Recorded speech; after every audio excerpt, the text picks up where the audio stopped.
రేపు శనివారం రోజున తులసి చెట్టు దగ్గర ఇలా చేయండి. తులసి చెట్టు దగ్గర ఇలా చేసి తులసి ఆకులతో ఇలా చేస్తే గనక తులసి చెట్టు దగ్గర ఇలా చేసి తులసి ఆకులతో ఈ విధంగా చేస్తే గనక మీకు ఉండే కష్టాలు ఖచ్చితంగా తొలగిపోతాయి.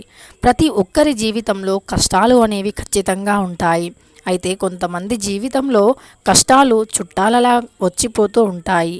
కానీ మరికొంతమంది జీవితంలో మాత్రం కష్టాలు ఎప్పుడు నీడలా తోడుంటాయి, కానీ సుఖాలు అలా వచ్చి ఇలా వెళ్ళిపోతూ ఉంటాయి. అలాంటి వారు ఖచ్చితంగా కోరుకునేది ఇదే. తమ జీవితంలో నుండి కష్టాలు అనేవి వెళ్ళిపోయి జీవితంలో సుఖశాంతులు కలగాలి అని కోరుకుంటారు. ముఖ్యంగా ఈ రోజుల్లో అత్యంత ఎక్కువగా వేధిస్తున్నటువంటి సమస్య ఏమిటి అంటే అప్పుల సమస్య. ముఖ్యంగా ఆర్థిక సమస్య కూడా. అప్పులు, ఆర్థిక సమస్యలతో చాలామంది నలిగిపోతూ ఉన్నారు. ఈ అప్పుల సమస్యలు తీరడానికి ఎన్నో రకాల పూజలు, పరిహారాలు చేస్తూ ఉన్నప్పటికీ ఫలితం శూన్యంగా ఉంటుంది.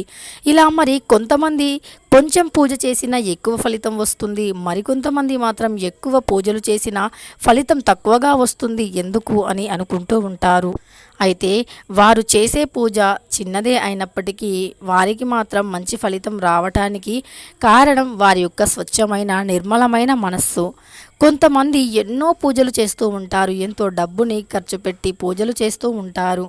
అయినా సరే వారికి ఫలితం అంటే నార్మల్గా ఉంటుంది. ఎందుకంటే వారు పూజలపైనే దృష్టి పెట్టడం కాదు. సహజంగా మనిషి జీవితంలో సుఖంగా, సంతోషంగా జీవించడానికి మనం చేయవలసినవి ఇతరులని సంతోషపెట్టడం, మన దగ్గర ఉన్న దాంట్లో ఇతరులని తృప్తిపరచడం, సంతోషపెట్టడం. మన వల్ల ఎదుటివారు ఏ విధంగా కూడా నొచ్చుకోకుండా చూసుకోవాలి. అలా చేయటం వల్ల పూజ చేసిన దానికంటే ఎక్కువ పుణ్య ఫలితం వస్తుంది. ఎందుకంటే లక్ష్మీదేవి పేదవారిలో, కష్టంలో ఉన్నవారిలో ఉంటుంది. ఆ కష్టంలో ఉన్నవారిని ఆదుకునేటప్పుడు లక్ష్మీదేవి సంతోషిస్తుంది. అలాంటి వారికి ఐశ్వర్యం ఇంకా ఇంకా ప్రసాదిస్తుంది. అలాంటి ఒక అవకాశం దొరకడమే గొప్ప. కాబట్టి సహజంగా మనము ఎప్పుడైనా సరే ఎవరైనా ఆపదలో ఉంటే తోచిన సహాయం అనేది చేయడం చాలా ఉత్తమం. ముఖ్యంగా ఆకలిలో ఉంటే సహాయం చేయటమే కాదు, కడుపు నిండా భోజనం కూడా పెట్టవచ్చు. ఇలా పెట్టడం వల్ల మనకు ఎప్పటికీ ధనానికి కానీ, ధాన్యానికి కానీ లోటు అనేది రానే రాదు. జీవితంలో కష్టాలు అనేవి ఉండవు. ముఖ్యంగా దాన ధర్మాలు చేయటం వల్ల మన సమస్యలు తొలగిపోతాయి.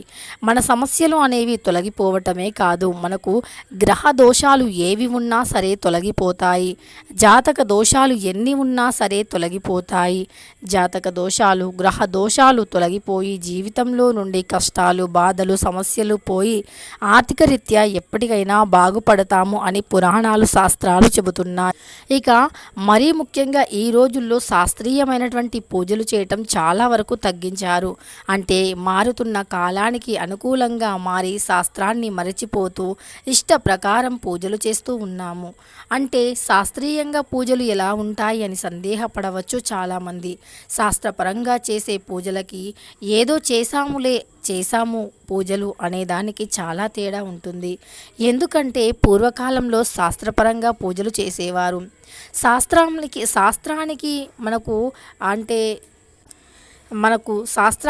ఆడంబరానికి చాలా తేడా ఉంటుంది. మనం చేసే పూజలు, ఇప్పట్లో చేసే పూజలు ఆడంబరం కోసం మాత్రమే చేస్తున్నాము. చాలామంది ఇది గ్రహించటం లేదు. అంటే శాస్త్రం అనేది ఎప్పుడూ కూడా అప్పు చేసి మరియు ఇతరుల దగ్గర నుండి అప్పు తీసుకొని డబ్బు లేకపోయినా సరే పూజలు చేయడం, ఆడంబరానికి వెళ్ళి శాస్త్రాన్ని మరచిపోయి పూజలు చేస్తే పుణ్యం వస్తుంది, ఫలితం వస్తుంది అని అనుకుంటున్నారు. అది పుణ్యం కోసం, ఫలితం కోసం కాదు. మీరు చేసేది ఆడంబరం కోసం మాత్రమే. అంటే ఇతరులు, ఇరుగు పొరుగు వారు మనల్ని చూసి మెచ్చుకోవాలి అని ఒక థాట్తో మీరు పూజలు చేస్తున్నారు. కాబట్టి మీకు ఫలితం శూన్యం. అక్కడ ఎప్పుడైతే శాస్త్రీయంగా, శాస్త్రపరంగా మనం మంచి మనస్సుతో ఉన్న దాంట్లోనే, మన భక్తి భావనతోనే అమ్మవారిని కానీ ఇతర ఏ దైవాన్నైనా కానీ పూజిస్తే అందులో ఖచ్చితంగా 1000కి 1000% మంచి ఫలితం కలుగుతుంది. మరి శాస్త్రపరమైన పూజలు అంటే ఏమిటి, ఆడంబరం పూజలు అంటే ఏమిటి అంటే ఆడంబరం అంటే మనకు ఇది ఉంది అది ఉంది అని 10 మందికి చూపెట్టుకోవడానికి చేసే పూజలను ఆడంబరం అని అంటారు. మరి శాస్త్రపరంగా అంటే మనం బంగారు కలశాల్లో వెండి కలశాల్లో కలశాలు పెట్టడం కాదు. ఇక్కడ శాస్త్రపరంగా శాస్త్రీయ పరంగా పూర్వకాలంలో మనం చేసే పూజలు ఎలా ఉండేవి అంటే ఒక రాగి చెంబులో మాత్రమే కలశాన్ని పెట్టేవారు. రాగి చెంబులో పీచు తీయని కొబ్బరికాయను పెట్టి కొబ్బరికాయకు తమలపాకులు కానీ మామిడాకులు కానీ చుట్టూ పెట్టి కొబ్బరికాయ పైన ఒక ఎర్రని లేదా ఆకుపచ్చ రంగు ఒక వస్త్రాన్ని కలశానికి చుట్టి గాజులు వేసి అందంగా పసుపు కుంకుమ వేసి అలంకరించి గంధాన్ని వేసి అలంకరించి చేసే పూజలు మంచి నిర్మలమైన భక్తి శ్రద్ధ అలానే మనస్సులో దైవ నామస్మరణ చేస్తూ చేసే పూజను శాస్త్రపరంగా చేసే పూజ అంటారు.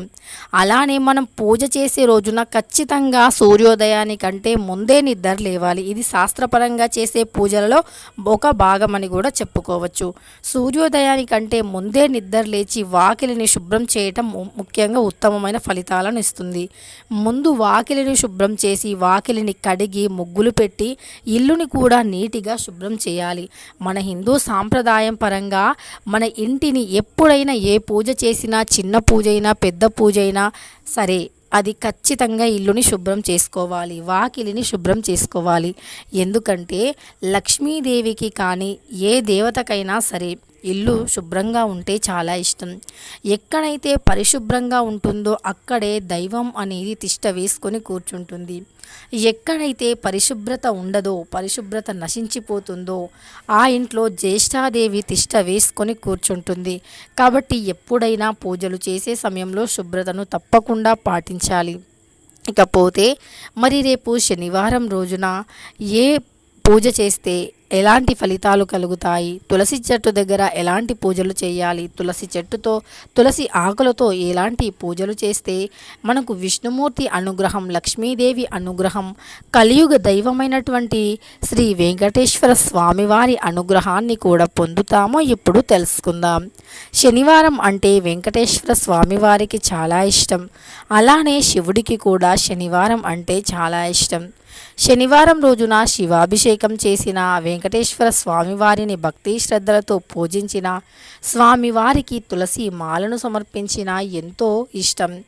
అంతేకాదు ప్రతి శనివారం రోజు కాకపోయినా కుదిరిన శనివారం రోజుల్లో పిండి దీపాలను వెలిగించి తమలపాకులో నైవేద్యాన్ని పెట్టి తమలపాకు పైన దీపాన్ని వెలిగించి ధూపాన్ని వేసి స్వామివారిని మంచి మనస్సుతో భక్తిగా నిర్మలమైన మనస్సుతో ప్రశాంతంగా వేడుకుంటే గనక ఆ 7 కొండలవారు అంటే వెంకటేశ్వర స్వామివారు ఖచ్చితంగా మనల్ని అనుగ్రహిస్తారు అని పురాణాలు చెబుతున్నాయి. అయితే శనివారం రోజున మరి తులసి చెట్టు దగ్గర ఏం చేయాలి అంటే తులసి కోటను శుభ్రం చేసుకోవాలి. తులసి కోట చుట్టూ చెత్త చెదారాలు ముళ్ళ చెట్లు నీటితో నిండి ఉన్న బకెట్లు వంటివి లేకుండా చూసుకోవాలి. తులసి చెట్టు దగ్గర విరిగిపోయిన పనికిరాని పాత వస్తువులను చుట్టుపక్కల పెట్టకూడదు. తులసి చెట్టు దగ్గర అరటి చెట్టు ఉసిరి చెట్టు ఉంటే ఉత్తమ ఫలితాలు కలుగుతాయి. అలా తులసి కోటను నీటితో శుభ్రం చేసి పసుపు కుంకుమ బియ్యం పిండిని ఉపయోగించి అలంకరించాలి. అలా అలంకరించిన తరువాత తులసి చెట్టు మొదట్లో మనం కొద్దిగా గంధం పసుపు కుంకుమను సమర్పించి కొన్ని పాలను తులసి చెట్టు మొదట్లో పోయాలి. తరువాత ఒక దీపాన్ని వెలిగించాలి. అలా పూజించబడినటువంటి తులసి చెట్టు నుండి కొన్ని తులసి దళాలను తీసుకోవాలి. అంటే చిన్న చిన్నగా తులసి మొక్క మాలను కట్టడానికి అనుకూలంగా ఉండే విధంగా కొన్ని తులసి ఆకులను సేకరించాలి. తరువాత ఆ మాలను కట్టి ఆ మాలను వెంకటేశ్వర స్వామి వారికి సమర్పించండి. పూజ చేసిన తరువాత ఇలా చేస్తే అద్భుతమైన పుణ్య ఫలితం లభిస్తుంది. తులసి కోటకు పూజ చేసి అనంతరం ఆ తులసి ఆకులను మాల కట్టి ఆ మాలను శ్రీ వెంకటేశ్వర స్వామివారికి సమర్పించి దీపధూప నైవేద్యాలు సమర్పించండి. నైవేద్యంగా వడపప్పు పెట్టవచ్చు, చలిమిడి పెట్టవచ్చు, పానకాన్ని పెట్టవచ్చు. ఏది పెట్టినా అందులో కొద్దిగా తులసి ఆకులను వేయండి. ఇలా చేస్తే పూజ సంపూర్ణం అవుతుంది. పూజకి మంచి ఫలితం వస్తుంది. కోరిన కోరికలు నెరవేరుతాయి. అప్పుల సమస్యలు తొలగిపోతాయి. ఆర్థికరీత్యా బాగుపడతారు. కష్టాలన్నీ తొలగిపోతాయి.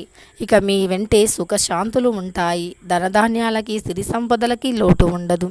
తెలుసుకున్నారు కదా. రేపు శనివారం రోజున మనం తులసి చెట్టుని పూజించి తర్వాత తులసి దళాలతో మాలను కట్టి వెంకటేశ్వర స్వామి వారికి వేస్తే ఎలాంటి ఫలితాలు వస్తాయి అని. వీడియో నచ్చితే లైక్ చేయడం అస్సలు మర్చిపోకండి. ఇలాంటి ఎన్నో వీడియోస్ కోసం ఛానల్ని తప్పకుండా సబ్స్క్రైబ్ చేసుకోండి.